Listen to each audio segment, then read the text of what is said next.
So recently, the developers of the Texas Chainsaw Massacre announced their plans for the next update, and unlike Behavior, they actually decided not to nerf Hands in the very first update after his release because, I don't know, maybe they're intelligent and actually want to let things sit for a while before panic nerfing a character before people even learn how to play against him. Just a thought.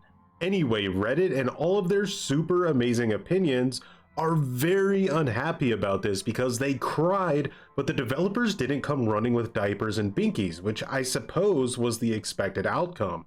So now Reddit is trying to show why Hands is so overpowered and why he must be nerfed in order to save the game. And I will say what the developers should do with Hands at the end of this video, but first let's dive into some toxic Reddit cringe. So our story starts with this fellow that we'll refer to as Timmy. Now, Timmy showed off this clip where he tampered the fuse box with the Danny, but Hands rip-stalled it before he could make it to the exit. Note that he makes no mention of the fact that his teammates are able to escape because of this distraction. That's called teamwork. It's actually really effective, and without it, you should lose. It's why family players have such a hard time. One weak teammate and you can easily lose, right? Anyway, you could see he's the last victim left now, and they're about to get Grandpa to level 5 as he moves towards the battery exit. He then gets revealed by Grandpa, and right as he finishes turning off the battery, Hands shows up to rip stall the battery. Now his conclusion and complaint here was that this is unfair because he rip-stalled the fuse box and battery within about 2 minutes of each other. But let's actually break this down. He had about 30% HP left and a pretty decent distance to run in order to actually escape. Any other family member in this situation would have just killed him before he reached the exit gate. So ironically, Hands actually gave him more of a chance to live here than any other family member that would have just two-tapped him instead of going for the rip stall, right? But no, Timmy says that Hands is too overpowered and needs a nerf. So let's go ahead and check Timmy's post history. Oh, what's this? You love to bully? Let's check this out, shall we? All right, grabbing a bone scrap. The gate's open, they could already leave. Nancy's here by herself. He's gonna stick around and he's gonna bully her, he's gonna teabag her, just to really try to piss her off and get her to rage quit if possible. All right, and this is the same guy. This is Timmy here. This is Timmy enjoying being an absolute troll, right? This is the version of the game that Timmy wants. Hits her with more teabags. This is Abandoned Mill, by the way, which is the most difficult map in the game for family.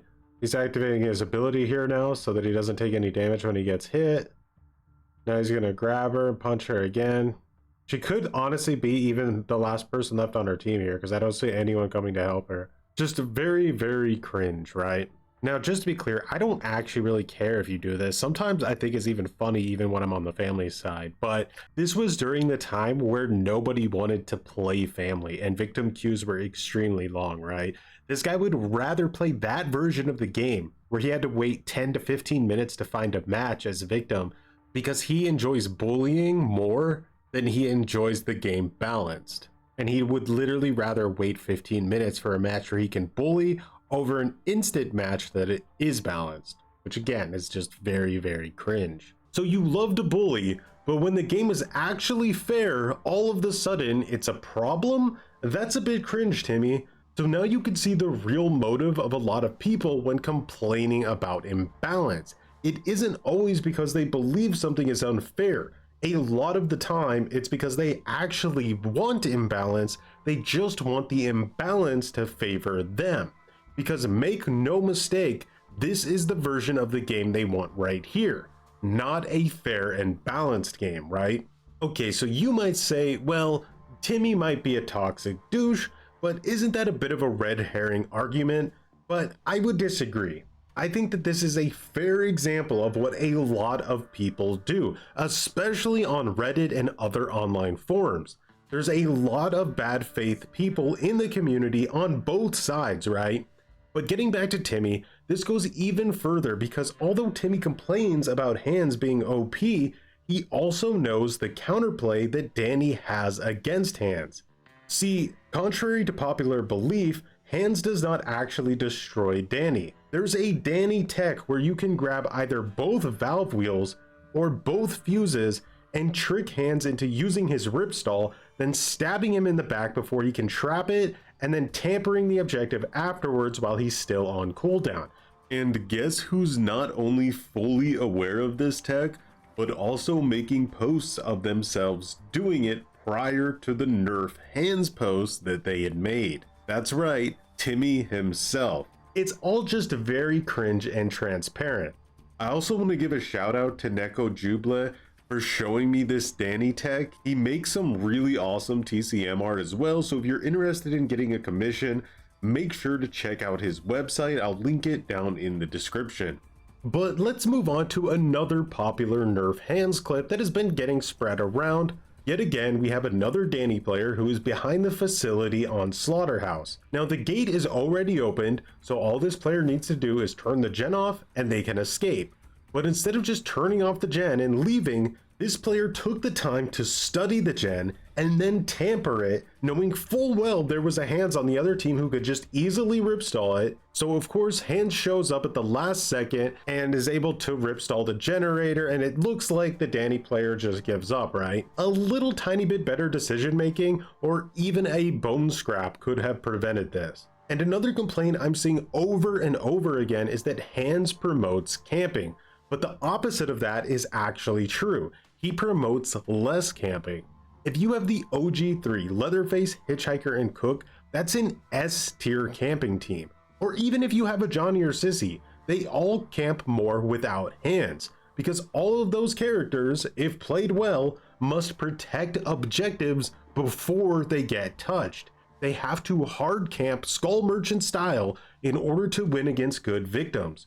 Whereas Hands actually lets victims do the objectives and then has a chance to reset the objective. So obviously you can camp with any character in the game, including Hands, but you're going to see a lot more moving around in matches where Hands is present because family players aren't so nervous about leaving objectives undefended for short periods of time. So instead of nerfing Hands and moving the gameplay backwards in a really boring way, I'm going to look for other solutions. This is the same reason I defended Connie at launch.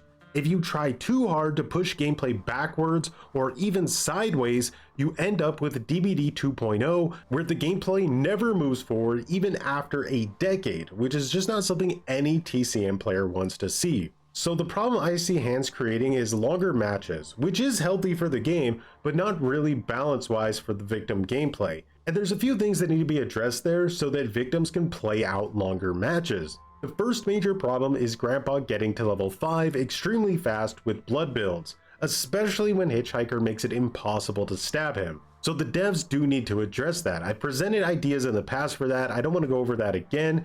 You can watch a video here if you're interested. There's smaller balance issues like Bomb Squad only having a few stacks, so stacks should replenish when family members reset a trap. That's just an easy way to future-proof the perk. However, in addition to all of that, the big thing TCM needs is for the next victim to be all about extending the length of the match on the victim side for that good back and forth gameplay that makes TCM so good, right?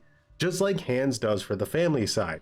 Now, I brainstormed for a while and I came to the conclusion that the best way to do this is to borrow the Tommy Jarvis mechanic from Friday the 13th. So when a victim dies, there's a way to get them to respawn as a new victim. And there's a lot of different ways they could do this.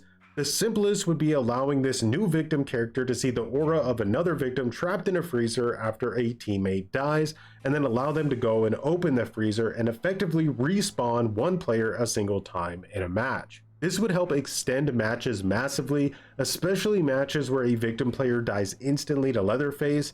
It allows family a chance to get more kills, which I think most family players would like. It's a quasi way to implement 3v5, which I think this game really needs, and just overall healthier matches with Hands. And this design direction to me would be way more interesting than just hard nerfing Hands, right? I want the game to move forward, not backwards or sideways, because that's incredibly uninteresting. I will end this though by saying Hands should have his cooldown on Ripstall increased.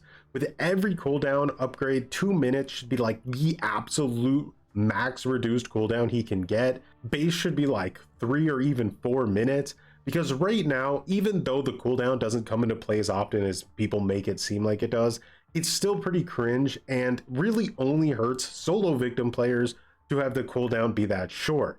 Teams that are on comms can already work around the 2-minute cooldown if they're coordinated enough, right?